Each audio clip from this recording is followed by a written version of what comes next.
Déjà, je suis un copain d'Henri et d'Isor et je vous invite à lire leur livre parce que moi j'ai beaucoup aimé 77 Assassins et je lis avec ma petite fille la saga des Enfants d'Astra. Ces deux références montrent à la fois le grand écart que réalise Camille et c'est la prouesse qu'elle porte avec sa maison, qui est absolument géniale par l'énergie qu'elle impulse, par le cadre qu'elle a créé et puis aussi par la convivialité qu'elle aménage entre les auteurs de la maison. On a des moments où on se retrouve. Et le Booknook, franchement, si vous passez à Paris, il faut vraiment y aller. C'est le rue Blanche, métro Trinité. Bah, moi, je suis c'est pas évidemment mon job principal d'être écrivain. J'ai une vie avec Henri, on a le secteur de la santé en commun, mais moi, je suis du côté des méchants administratifs de la force. Et puis après, j'ai une autre vie dans le domaine du numérique. Et en fait, c'est la conjonction des deux qui a donné la matière première de ces trois livres. À vrai dire, c'est des livres qui sont issus un peu d'une espèce de comment dire ça, de boucle un peu bizarre de la causalité. Donc quand j'étais directeur du CHU de La Réunion, et à l'époque, on avait eu à gérer une suspicion assez compliquée de cas d'Ebola. Et donc, en fait, moi, j'ai commencé par faire un DEA de technologie d'information et de la communication sur l'intelligence artificielle. Et comment dire, la gestion de cette crise à l'époque avait été un peu erratique. Et donc, je me suis demandé un peu après, est-ce que ça aurait été mieux géré si mon interlocutrice avait été une IA plutôt que le ministère de la Santé. C'est ça le fait générateur. Donc là, on est début 2015. Et donc, ça a donné la matière première transposée dans Paris du premier tome de Sarah, qui raconte l'histoire d'une épidémie d'Ebola qui se déclenche dans Paris et qui est gérée par une IA super forte qui doit produire un vaccin en quelques jours dans un Paris confiné, avec évidemment beaucoup de pression et de tension. Donc, vous voyez, tout ça est pour le coup pas du tout de l'anticipation. J'aurais jamais écrit, je ne serais jamais lancé là-dedans s'il n'y avait pas eu l'histoire à La Réunion. Donc j'ai produit un manuscrit et en fait la rencontre avec Camille c'est intéressant dans le circuit par un club de lecteurs qui avait donné de lectrices plus exactement, qui avait donné son go sur le manuscrit. Et donc le premier tome est sorti en juin 2018 et là je pense qu'on va en reparler tout à l'heure, mais Camille a mis dedans vraiment son énergie et son travail, non pas simplement d'éditrice, mais je dirais de plasticienne. On a fait un gros travail sur la forme, non pas seulement de la couverture, mais en fait le livre se présente en fait comme un rapport qui vient décrire la crise telle qu'elle s'est gérée. Donc c'est un travail, vous voyez, on a des collections de SMS, de captures d'écran, de choses comme ça. Et puis également, on a injecté dans le texte mais ça c'est évidemment toute la matière qui a été faite avec Camille, des petites vidéos de pseudo scènes issues de la gestion de crise. Donc ça donne un truc assez composite qui a bien fonctionné dès sa sortie. Et je pense que pour être honnête, par une maison d'édition peut-être plus installée, ça se serait pas passé comme ça. Parce que l'objet comme ça un peu baroque, je pense que c'est peut-être Henri et Isor sont d'accord sur ça, le caractère un peu baroque de nos textes fait que je suis sûr qu'il avait été mis en place ce livre sur les rayonnages d'une librairie classique sans ce travail vraiment éditorial au sens noble du terme, il serait passé sous les radars. Donc il a bien vécu, et puis après est malheureusement arrivé le Covid. Et donc là, j'ai basculé vraiment dans un truc complètement improbable. En fait, le deuxième tome, le bon à tirer, a été donné la veille du jour où le Premier ministre a prononcé le premier confinement en France.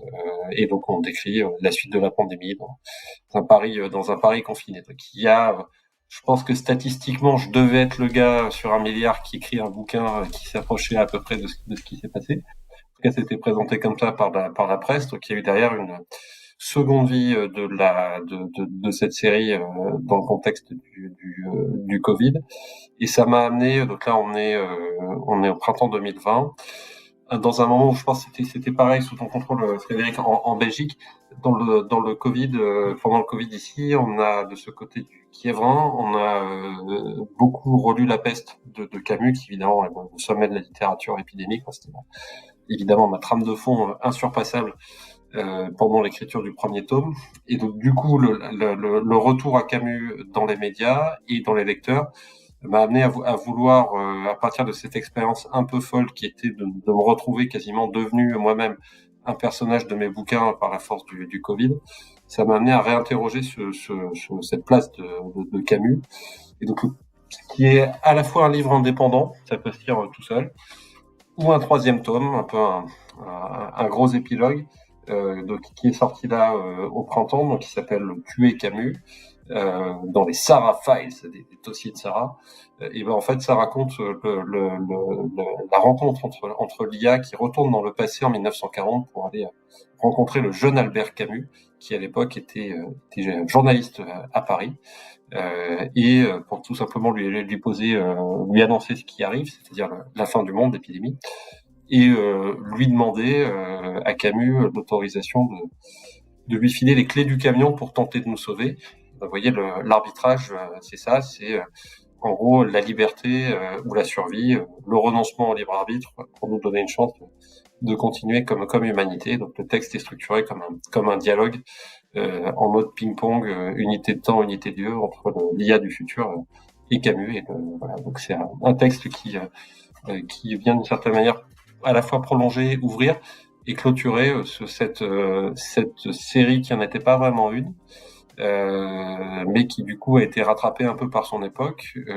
Et donc là, on arrive dans la zone pour moi qui est la zone un peu de questionnement.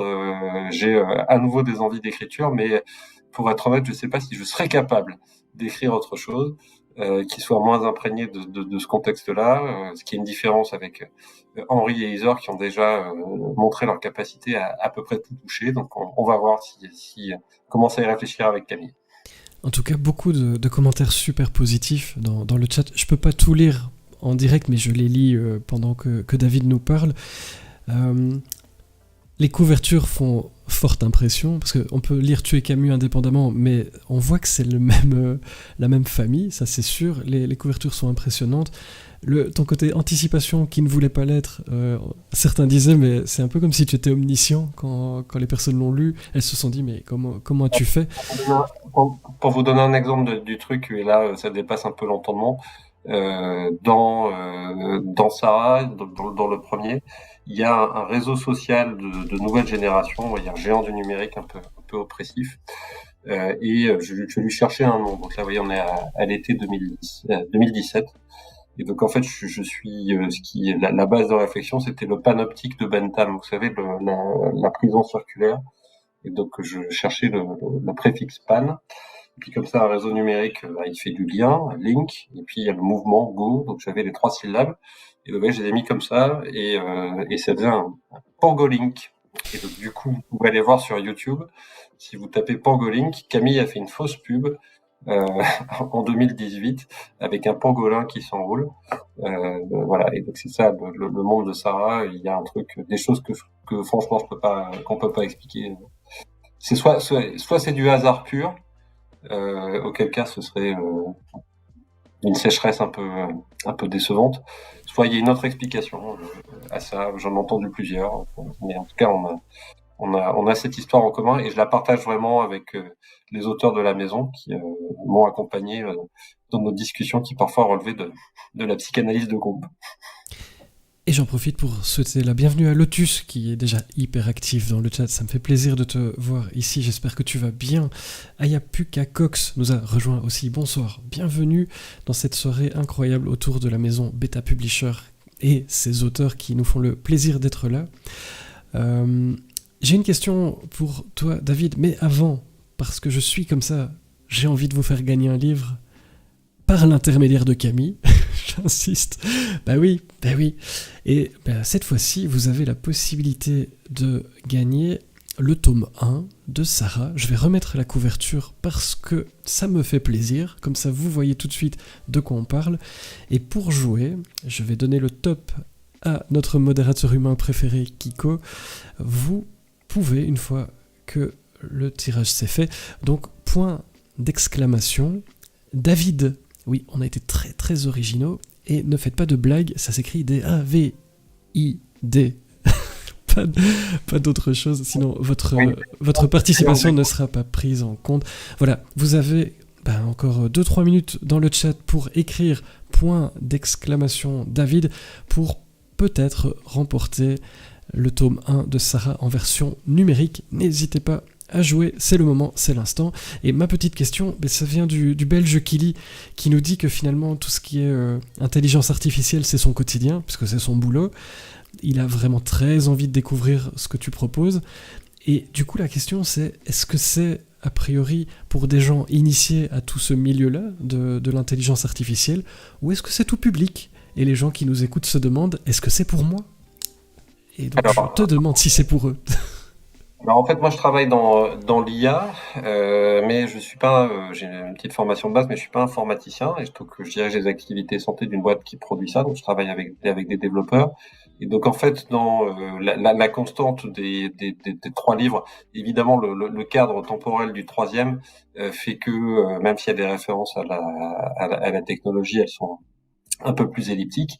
Donc, j'ai envie de dire, si vous voulez chercher quelque chose qui vous emmène moins du côté de l'informatique, peut-être commencer par la fin, un peu bizarrement. Mais le premier et le deuxième sont faits pour être très accessibles à tous. C'est fait pour ça, et en même temps, en essayant à la fois d'être accessible et de pas faire de pédagogie, parce que c'est un peu chiant dans des bouquins de fiction, pour être honnête.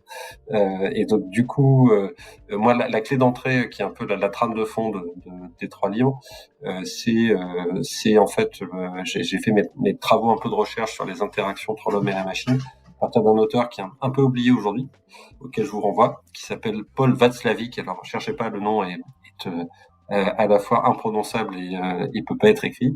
Mais par contre, si vous tapez La réalité de la réalité, c'est un bouquin de 1978, vous comprendrez le fond de la matière. En fait, il était le premier à faire avoir cette intuition que la suraccumulation d'informations, la suraccumulation d'informatique dans la société contemporaine, vous voyez, on est 20 ans avant l'Internet grand public, puisse aller jusqu'à brouiller notre propre capacité à percevoir le réel. Et donc en fait, la trame de fond de Sarah et de Tuer Camus, c'est que c'est un jeu permanent en couplant des niveaux de lecture différents, en utilisant parfois le prisme du regard de l'IA elle-même, sur notre capacité à vraiment percevoir le réel du réel. Et donc ça, voilà, c'est une manière, cette réflexion autour de la réalité des choses, d'introduire un certain nombre de concepts de sciences informatiques, mais rassurez-vous, c'est a priori léger. En tout cas, personne ne m'a dit que ça se comprenait pas. Et Camille opine du chef aussi pour dire c'est pour tout le monde.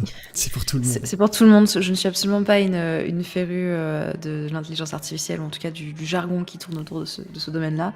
J'aime beaucoup la technologie, mais j'avais pas les connaissances foncièrement techniques. Et j'ai tout compris, donc voilà, si je peux tout comprendre, vous pouvez tout comprendre. Il n'y a pas de problème. Et j'en profite pour dire qu'il reste un petit 30 secondes pour taper. Vous êtes très très nombreux. Je vois pas beaucoup de David dans le chat. Qu'est-ce qui se passe? Enfin si, quand même beaucoup en fait. Donc n'hésitez pas, il reste 30 secondes pour taper point d'exclamation David, possiblement pour gagner le tome 1 de Sarah en version numérique. C'est chez Beta Publisher et c'est accessible à tout le monde sur l'intelligence artificielle. Et puis plein de choses. Mais merci beaucoup, David, pour cette présentation. On va s'arrêter là pour ce premier tour de table pour toi. Et puis on se reparle tout de suite après pour notre débat, qui n'est pas vraiment un débat, mais une table ronde autour de Beta Publisher. On en a déjà un peu parlé, mais on va continuer. Et est-ce que c'est Kiko qui va gagner? Je pense qu'il n'a pas joué, il n'a pas osé. Je crois. Je crois qu'il n'a pas osé jouer. Ah, petit joueur. Allez. Le tirage au sort tombe sur un certain Anthony Lucchini qui remporte. T'as osé jouer, Anthony, mais tu l'as lu, le bouquin. Il est énorme. Salut, Anthony. Pourquoi tu as joué, Anto? Je rêve. Eh oui. On est comme Je suis ça. sûre qu'il l'a lu en plus. Je suis sûre qu'il l'a lu. Il vient peut-être d'avouer que pas vraiment. Mais c'est ça. D'accord. Je vous laisse gérer ça en famille, hein, tranquillou. Vous savez bien, c'est la chaîne où on est de bonne humeur, où c'est la bienveillance, donc voilà. Mais écoute, bravo Anthony, félicitations, good game. Il y aura encore des lots dans la suite. Tu nous diras si tu l'as lu ou pas. Faut pas te faire. Et si tu l'as lu, et si tu veux, on peut retirer quelqu'un. Je ne pensais pas gagner. Écoute, joue au loto ce soir. Fonce. Quoique, tu es toujours en Irlande là ou... Parce que je sais pas s'ils ont le loto en Irlande du coup. C'est peut-être plus compliqué. Il a le livre. Tu l'as lu. C'est bien ce qui me semblait. Kiko, est-ce qu'on peut refaire un petit tirage alors sur les gens qui ont participé? On va faire ça. Hein. Tu ne m'en veux pas, Anthony? Je te réinviterai pour me faire pardonner. On se fera des bisous par ailleurs, Anthony. Et le tirage au sort désigne Fanny Jaune, qui remporte ce tome 1 de Sarah, de David Gruson. Eh bien écoute, excellent. Kiko va te contacter en chuchotement sur Twitch, mais si tu ne comprends pas, on en reparle, parce que nous on se voit souvent, donc c'est facile. Mais donc Kiko va t'expliquer tout ça.